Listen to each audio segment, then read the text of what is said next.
2016, yung tatay ko, si former Rodrigo Roa Duterte, tumakbo ng presidente. Nagsimula siya, may survey, 15 to 20%. Okay? Ngayon, lumabas siya sa kampanya at sinabi niya, dalawa lang ang plataforma niya.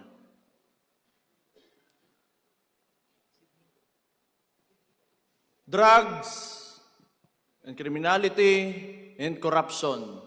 Tatlo pala. Bobo ako sa math eh.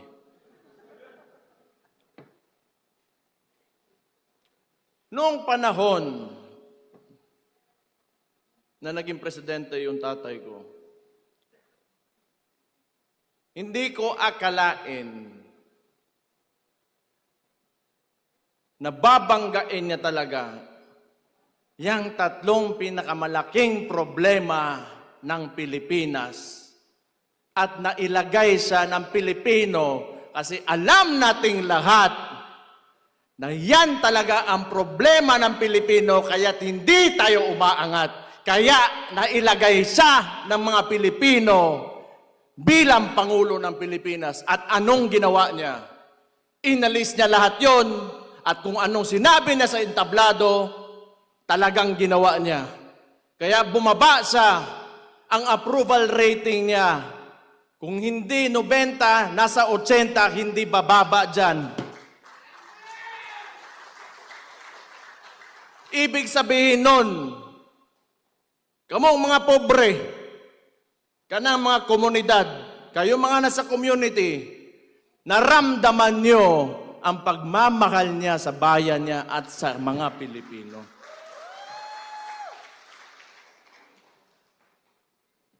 Ngayon, because my father, his core is a lawyer.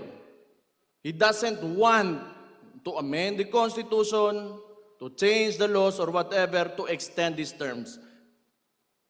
Because he respects the Constitution. Ngayon, tatanungin ko kayo. Kung kayo pagpipiliin ng panahon na yon, kung kayo lang, hindi galing sa kanya, itutuloy nyo ba yung termino niya?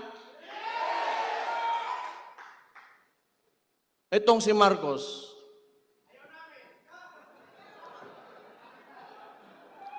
ganun buang na ni. Buang, adik, ingon pa sa iyang igsuon, bangag, sirayong puwet, diverculitis, kung ano-ano pinapasok siguro dyan. Ano achievement nito? Binalik yung droga, binalik yung kriminalidad, binalik yung korupsyon.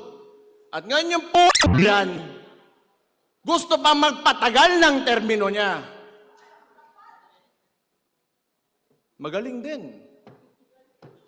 Sa kawalang hiyaan ang puka.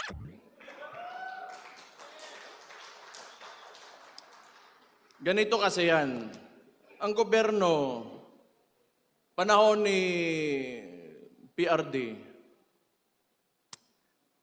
dinicentralize niya.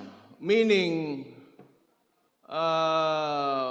power and influence, hindi tawag, utang ina ng kabalo sa tawag ng English ang yawa. Hindi lahat nasa capital. So that, especially the budget, the allocations, lahat aangat. Etong si Marcos kasi, ito yung culture ng politika na galing pa noon sa mga Espanyol. May mga peninsulares, insulares, Indios. And Yung mga kolonistang yan, the Spaniards, nung binigay tayo sa mga Amerikano, hanggat sa nagkaroon tayo ng so-called independence, hindi nila inalis ng sistema na yan. Kailangan malayo ang wealth gap sa mga oligarko, pati sa mga maghihirap, so that they can control. They have control over everything. They have control over politicians. They have control over the economy. At sila lang mayayaman, wala silang kompetensya. Kasi hanggat sa walang umaangat na Pilipinong pangkaraniwang tao, wala silang kompetensya. And that's what they want to maintain. Unsay gibuhat ni Marcos?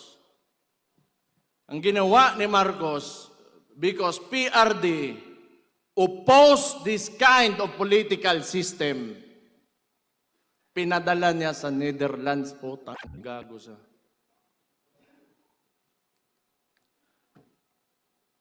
Mali and Niger had a joint statement that the ICC is an instrument of neo-colonial powers on the hands of imperialism. Tanawan ninyo, ano pang bumalik dito sa Pilipinas? EDCA sites, kung kailan yung panahon ngayon, nagkakagulo, nagmamahal yung preso doon sa Gulf area, sa Middle East. And they want to bring war here in the Philippines.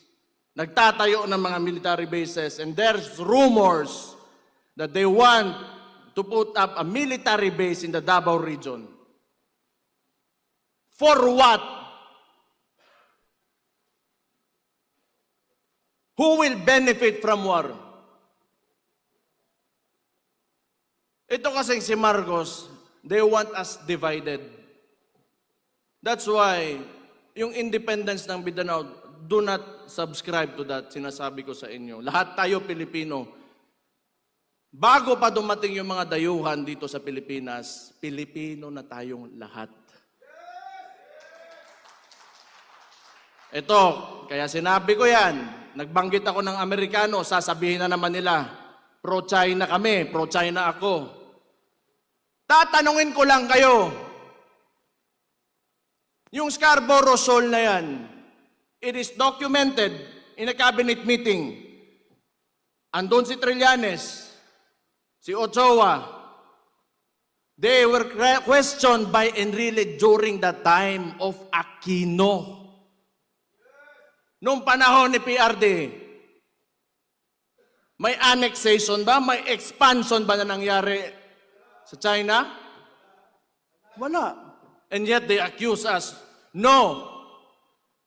It's because si PRD wanted an independent foreign policy. That's why he was taken to the ICC.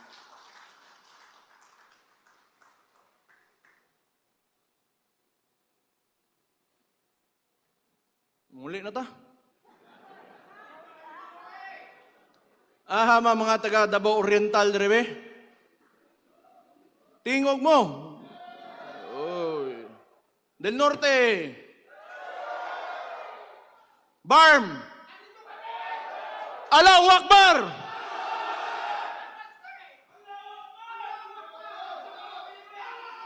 Davao del Sur.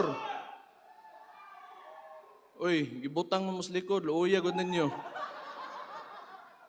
Occidental. Usara ka buok. Di, bitaw. Ang sinasabi ko lang, si PRD kasi binangga talaga yung mga issues ng Pilipinas that have been encumbering us from, socio-economic growth. I do not know. Maybe, probably probably these oligarchs do not want Filipinos to know. Kasi nga, pag ikaw may negosyo, you do not like competition eh. And when you give everybody a chance, an opportunity to, lift themselves out of poverty, then you get a mind of your own.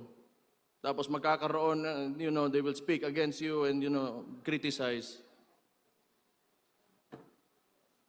Ayaw nila nun. They will not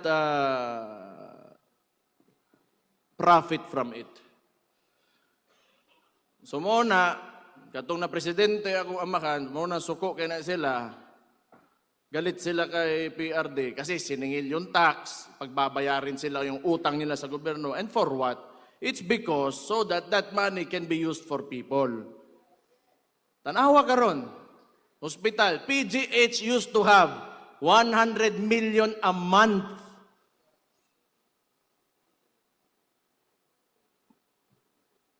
Nasaan ngayon? 60 billion, nakita nyo kanina. Kinuha sa PhilHealth. Minimum wage earner. Kung magkasakit ka, bibili mo ng gamot. Ano pambili mo ng bigas ngayon? Ano pang gastos mo sa eskwelahan ng anak mo? Saan mapupunta ang pobre na Pilipino if the government will not deliver the basic services that they deserve?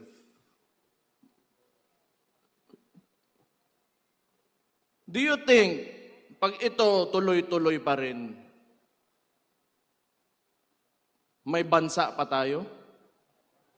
Do you think na we will have, our children will live in a future where they can live comfortably?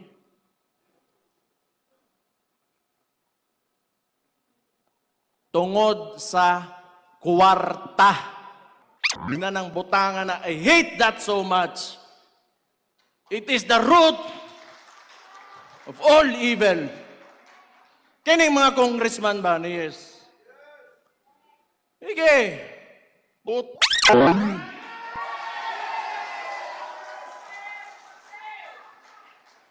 Kamo, musod mo og politika, papasok kayo ng politika. Para mangwarta lang, kwarta lang. Bakit nandyan pa kayo? Bakit? You just want yourself to, you want everybody to see that you have a better house, a better car? You are richer than anyone else in your community? Yan lang? Para sa kinabukasan ng bayan natin? Na umalis na kayo dyan.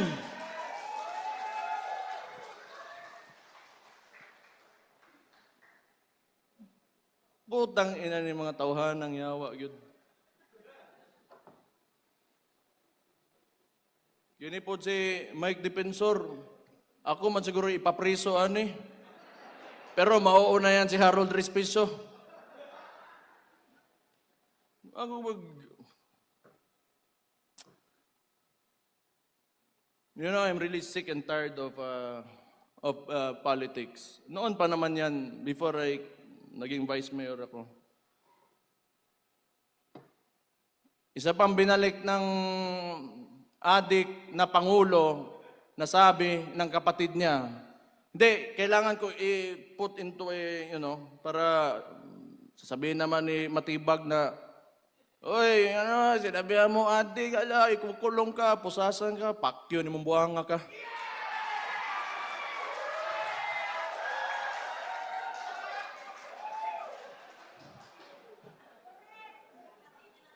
Bisaya pa, lo ni mo, choy.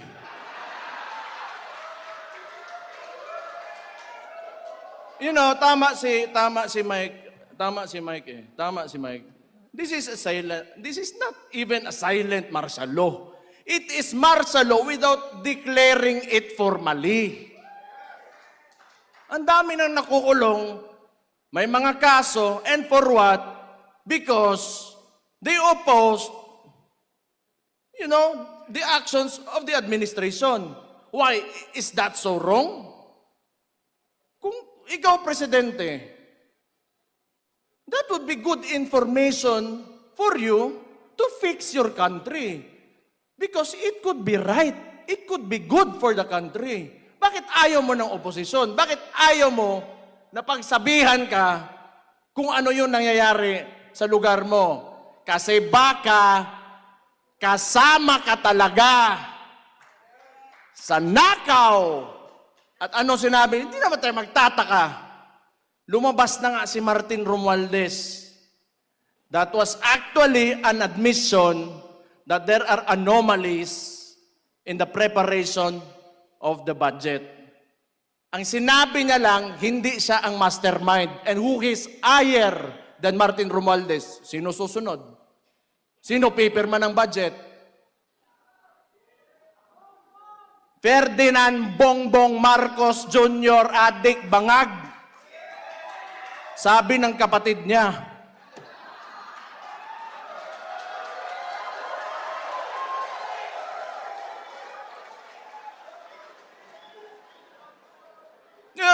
Ako ang ginaingon dire ba? Ako ginaingon gani. Awa, nanaghan ng adik karon. Dumami ang adik. Dito sa Davao, lagi may huli. Sa ibang lugar, wala. Hinahayaan nila. Takot yung mga pulis. Kasi pag hinuli mo adik, magagalit si Bongbong. Kasi adik daw siya, sabi ng kapatid niya. Oh, ano mangyayari ngayon? Yung mga pamilya, sira. Breadwinner, yung tatay. Pag nagsabuyan, wala na, sira ulo, ayaw magtrabaho, bubugbugin yung asawa. Ano mangyayari sa household? Wasak yung pamilya, yung mga bata, saan papunta? Hindi papasok ng paaralan. Yung community, yung mga barangay dyan, apektado. Sino nagbabayad ng buwis? Sila mismo. The driving force of our economy are the communities. Ang kapobrehon ay mong pasagdan na mabuang. Napatay chippy po yung muingon lang. Sasabihin niya lang, pampahaba lang ng oras sa trabaho ang putang ina. Tanawa unsa kabangag ng presidentiya na, and you allow your chief PNP to say that without reprimanding him. Tanaw ninyo, tingin nyo ba may kinabukasan pa ang Pilipinas pag nagpatuloy ito? Tangtangan niyo si Marcos dito. Ayaw ako, ako'y mapriso. Kitang tanan siguro. Utang ina ni.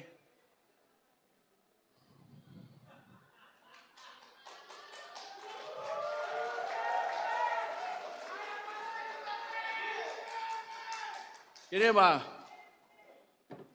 Yun sa impeachment. Balikon lang nako ani mga congressman.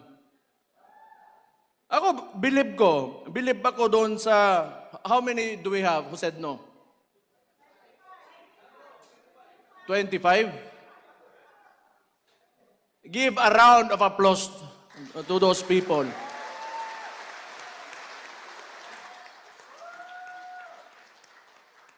Butang yan kamo, taga Davao, pangampanya hito ninyo dito sa Manila. Okay, tabang ito ninyo. Itong mga ni Nogyo daning kuhan. Kana na yung mga itlog ng mga congressman. Nga manag-yes. Huwag nyo na. Ano nga yun? 20 million.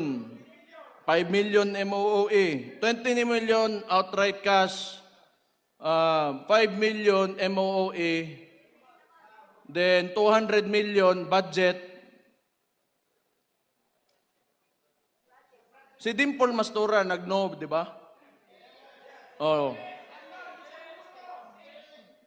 Ha? Abstain. Nasto nga. Okay na. Pwede no, pwede yes.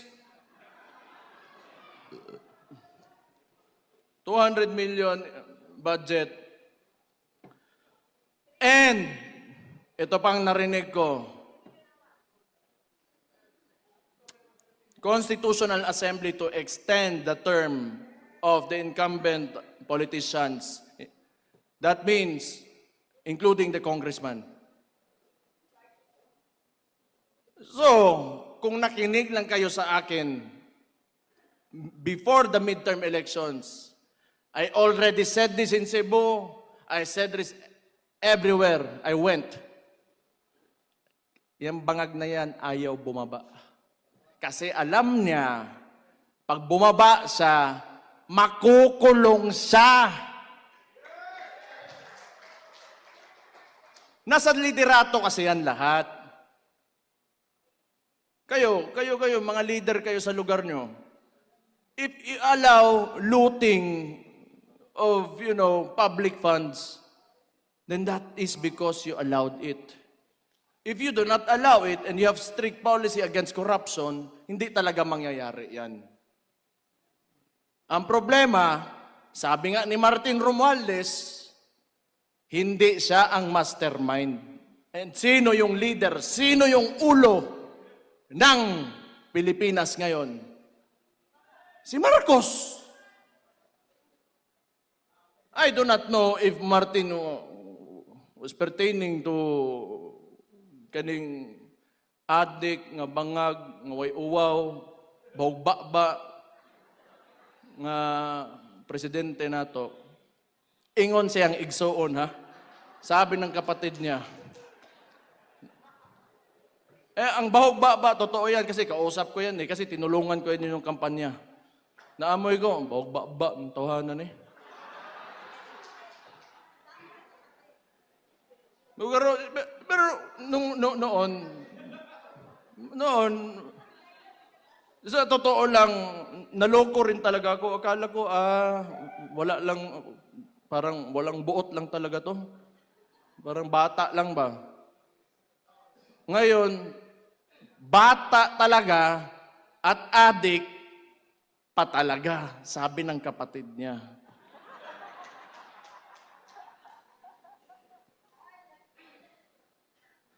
Pero, kapoy kayo si pangaway,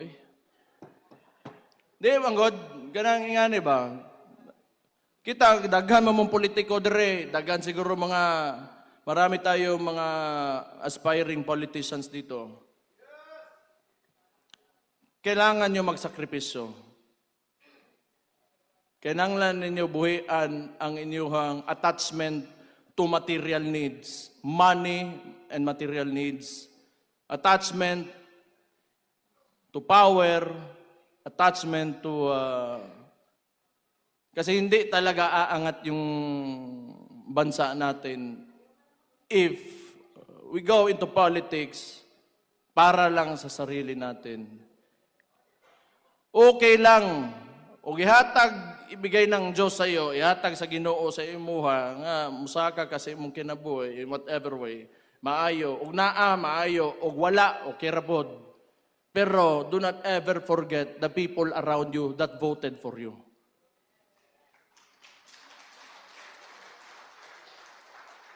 Kinahanglan, pag ikaw nas politika, di lang ang imong gipampili na mga tao, mga pinili mo lang na mga tao at ikaw yung aangat. Unahin mong angatin yung mga tao. Huli ka na talaga. Maunang politika. Manerbisyo ka eh. Mao gani ang tawag na public servant.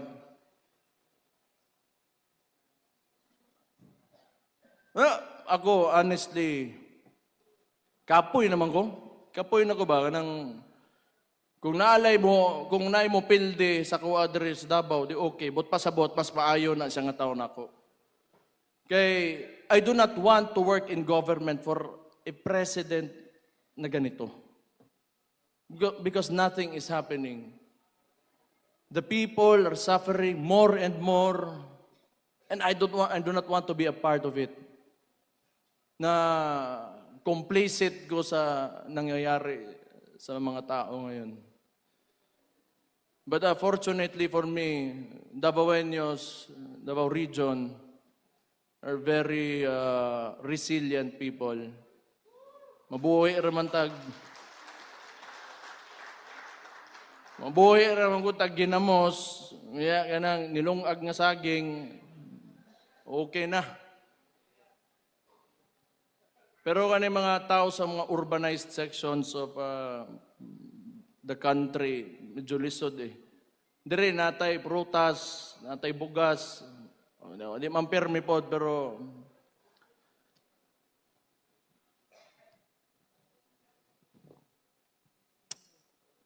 huna-hunaan ninyo. You should think about it. We have to do more. We have to do more. We have to push harder. We cannot allow this administration to go beyond 2028.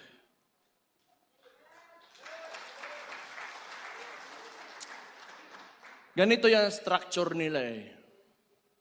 So ngayon, they are supporting the left, the extreme left, mga makabayan, the NPA, because, and probably, coming from the statement of Marbil, that drugs is only to extend the work hours of people.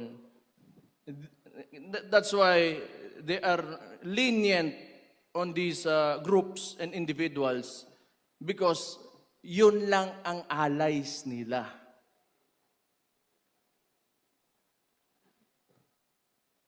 Lahat nga talaga na inayos ng previous administration by PRRD, binalik talaga ni Marcos.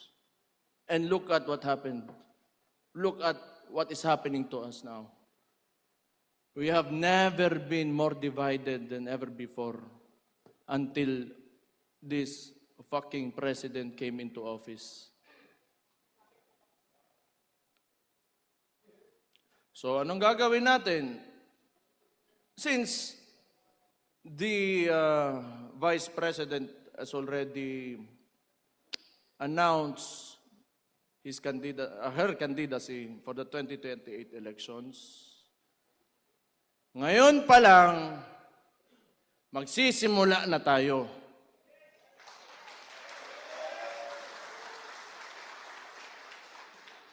Pero sana nga, hindi aabot ng 2028 eh. Ano gusto nyo? 2028? Bukas.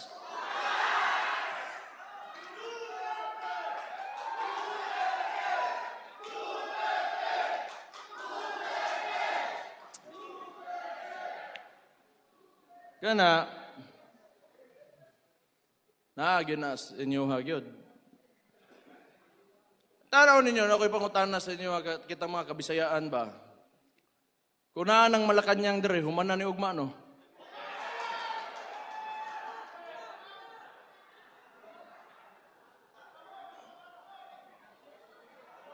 Kuanta eh, we are restrained by geography. Archipelago manggod ta, manglupad pa ta dito Manila, pero I do not know. Pero kabalo mo, unsa ka bugo gini si Marcos ba?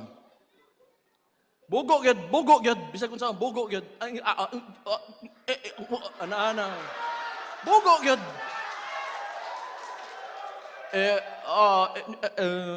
Wala tayong magagawa. Oh. Pag may nangyari, wala tayong magagawa. Kaya natin panyo. Limpyo tayo ng white powder dire. Usa ba chinchanso? Ilong.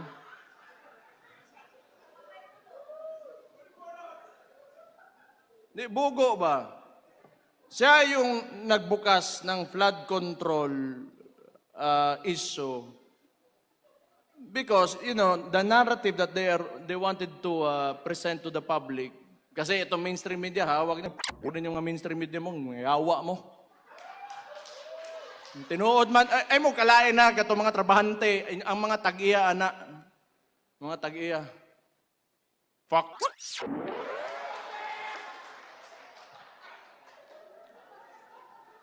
So they wanted to, you know, form this narrative that Marcos, Bongbong Marcos, is the savior. So PowerPoint pa, nga murag kinsang maestro ang gago. Oh, these are the contractors that, had ghost projects. Contractor? O ikaw?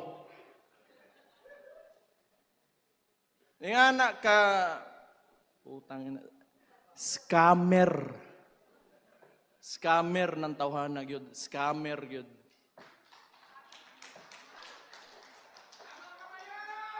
Hindi, kita nyo naman. Magkasama sila ng kapatid ko, ng Vice President. Ito lang yung, I want to put out this argument ba. They started destroying the reputation of the Vice President with the 125 million confidential funds. But how much have we lost? How much money have we lost in the flood control projects? More or less $2 billion. And now they want to impeach the Vice President? Sige, sabihin na natin na totoo yan dalawa. Just to be objective about the issue. 2 billion against 125 million, who will you impeach first?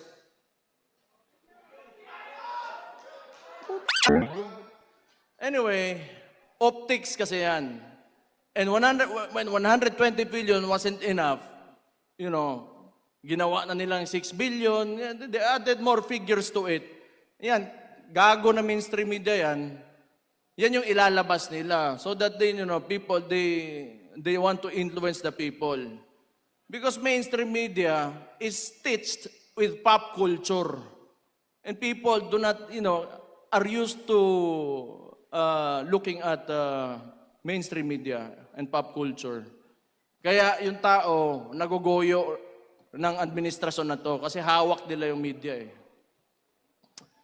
So anyway, alam ko naman, isa-splice pa rin nila yung sasabihin ko. But again, fuck.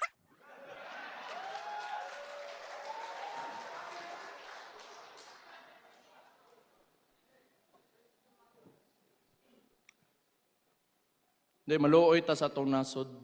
Natay mga anak ba? Natay mga anak. Ako'y mga anak. Namoy mga apo. Unya, kaugbaon ba? Future ba? Future.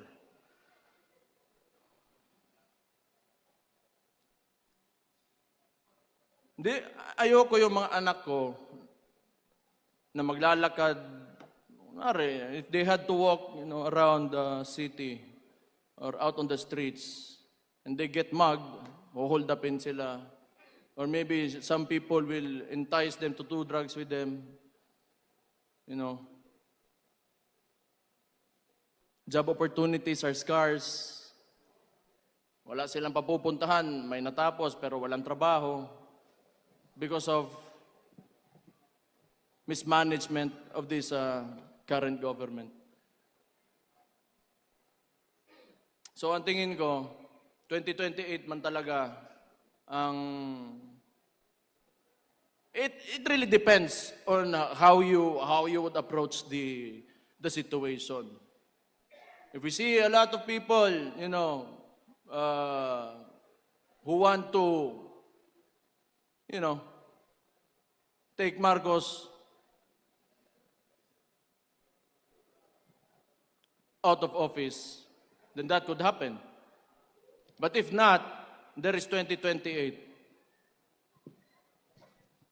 So kaya sinasabi ko, we should start now because we are facing an administration that will use all the money that you paid as taxes in this government against VP Inday Sara Duterte. That is what happened in Congress and probably, I do not know with the Senate, pero kaning mga senator, I think kailangan lang na ito palakpakan nga ni Kapulit agwa. So your support to these senators means a lot. Whatever you can, social media lang talaga tayo, hanggang social media lang talaga tayo eh. Yung mainstream media, fuck you. wholeheartedly put out your support for these senators, and it will mean a lot to them. Discuss among your communities. Discuss to you want to not really convince, but tell your story on why you believed in the governance of former President Rodrigo Roa Duterte and why it should continue in 2028 through VP Inday Sara Duterte.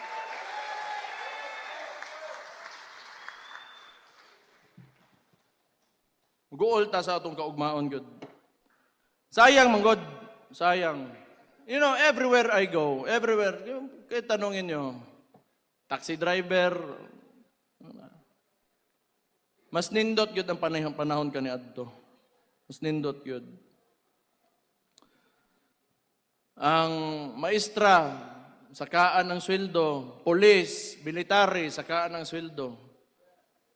Okay, mana. Kinanglan na good.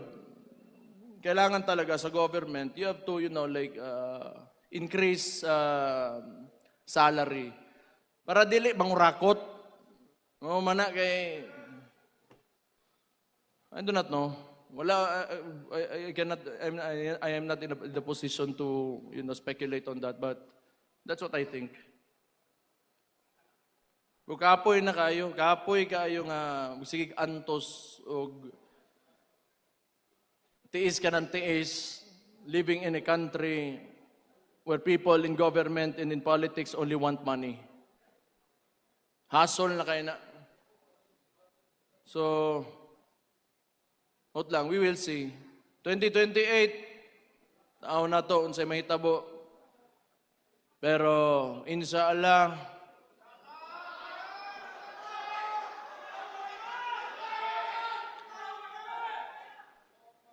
dili mismo, butang dalang ato ang kandidato, si Inday Sara Duterte, pero ang Pilipinas, mauli sa mga Pilipino.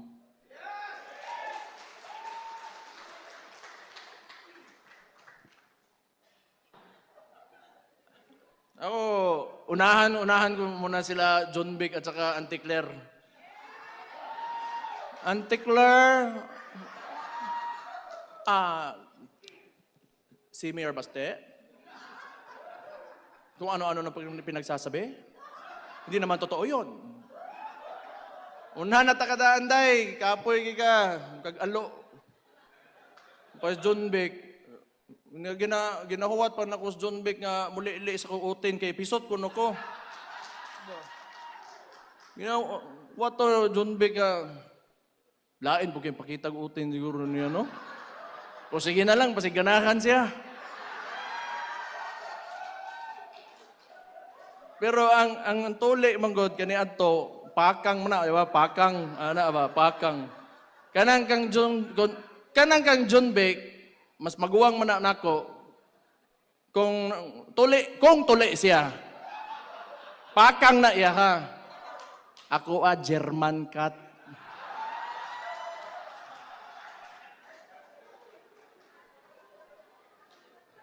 Yawa, basta DILG secretary, mora na mo ingnon, unsa man ka eh. Yun lang sasabihin mo. God damn it.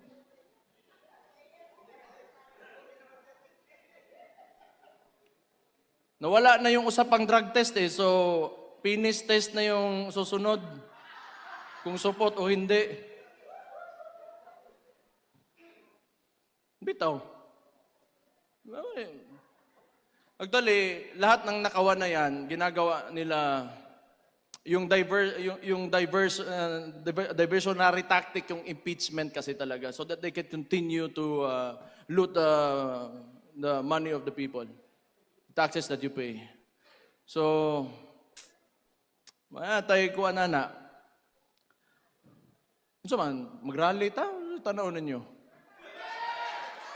Ha? Kay ingon man si Kong Leon Libiste, magpadala daw siya barko. Papadala daw siyang barko.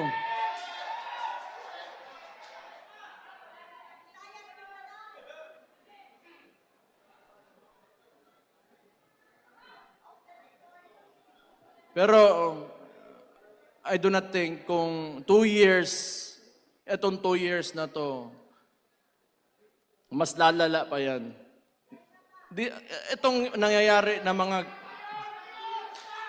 Kadali, langgod, sabang ko eh.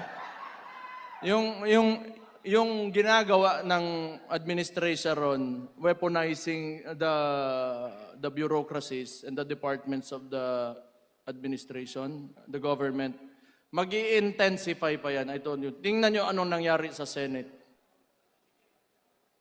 Tingnan nyo yung nangyari sa Senate. Nagputukan. Kaya gusto na naman nila kunin si Bato, ipadala doon sa ICC. Nalungkot ako. At the same time, medyo masaya rin kasi may kasama na yung tatay ko doon if ever that will happen. But, yeah, it's a bad joke. It's a bad joke. But, you know,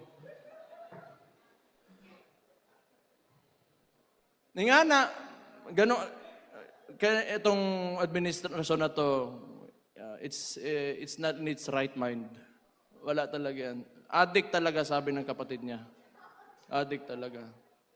And they are working with LP because si Lam, that's why LAM, Lam, Lisa Araneta Marcos, Aranetas are relatives of the Rojases. They are LP. Actually, walang makinarya yan si Marcos alone. The ones who are moving for Marcos and at the same time, tinitira din siya, are the Liberal Party. Kasi wala siyang makinarya eh. Tapos, parang ang sitwasyon ngayon, may Marcos, tayo, mga DDS, and the LP, they want to eliminate ang DDS muna. So they want to impeach VP Inday Sara. Tapos ngayon, gusto nila sa finals, sila yung maglalaban. Yan yung sitwasyon dyan. Pero wala. Di nila tayo kaya.